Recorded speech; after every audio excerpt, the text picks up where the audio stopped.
ఇక రాబోయే రోజుల్లో వాట్సాప్ నుంచి ఆసుపత్రుల్లో ఓపీ అవుట్ పేషెంట్ రిజిస్ట్రేషన్లకి అనుమతిస్తారట.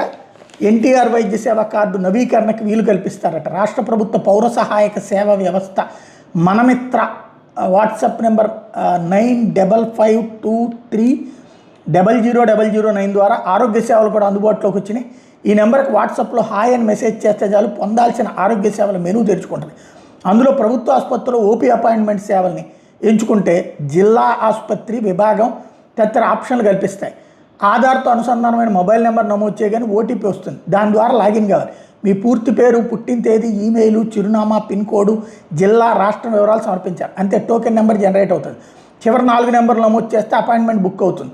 దాని ఆధారం కేటాయించిన సమయంలో ఆసుపత్రికి వెళ్ళి వైద్య సేవలు పొందొచ్చు. సాధారణంగా అయితే రోగి లేదా రోగి బంధువు ఆసుపత్రికి వెళ్ళి ఓపీ టోకెన్ కోసం వరుసలో నిల్చోవాలి. వైద్యులు సంప్రదించాక మందుల కోసం మరోసారి క్యూ లైన్లో నిల్చోవాలి. పైగా వెళ్ళిన రోజు ఈ స్పెషలిస్ట్ వైద్యులు అందుబాటు, మందుల లభ్యత మీద సరైన సమాచారం లేకపోతే ఆసుపత్రికి వెళ్ళినా పని కాకపోవచ్చు. అలాగే ఆరోగ్య శాఖలో రక్త నిల్వల ఆప్షన్ ఎంచుకుని జిల్లా పేరు నమోదు చేస్తే ఏబి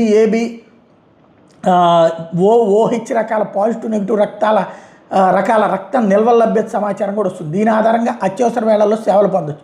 ఇందులోనే మందులు, శస్త్రచికిత్స సామాగ్రి లభ్యత సమాచారం ఎంచుకుని జిల్లా ఆసుపత్రి వివరాలు సమర్పిస్తే ఆ ఆసుపత్రిలో మందులు, సర్జికల్స్ నిల్వల సమాచారం వస్తుంది. ఆరోగ్య కార్డు సేవలకు కూడా అప్డేట్ చేసుకోవచ్చు. అంతా బాగానే ఉంది, కానీ ఇక్కడ మనం నేల విడిచి సాము చేస్తున్నాము అనేది ఆలోచించుకోవాలి. నరేంద్ర మోడీ జనాలకి రూపాయికి దాన్ని పైసా కూడా అవసరం లేకుండా బ్యాంకు అకౌంట్స్ ఇప్పించాడు, జీరో బ్యాలెన్స్ అకౌంట్స్.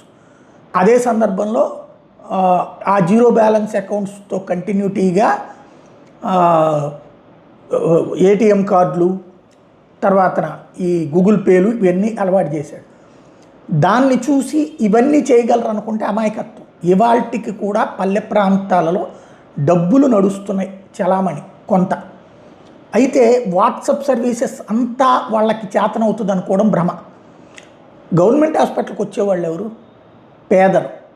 పేదలకు అంత నాలెడ్జ్ ఉంటుందా వాట్సాప్ సర్వీసులోకి వెళ్ళి అందులో నుంచి ఇవన్నీ నమోదు చేసుకోవడం? మధ్యతరగతికి సాధ్యమవుతుంది, ఎడ్యుకేటెడ్కి సాధ్యమవుతుంది.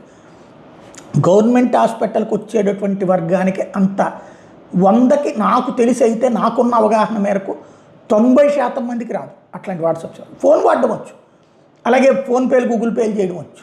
బట్ మిగతా వాట్సాప్ సర్వీసెస్ ఇప్పుడున్న గవర్నమెంట్ సర్వీసెస్ చాలా వరకు రావు, ఆన్లైన్ సేవ. అట్లాంటిది ఇది ఎట్లా సాధ్యమవుతుంది? ఇది కొంచెం నేల విడిచి సాము చేస్తున్నామేమో ఆలోచించుకోవాల్సి ఉంది.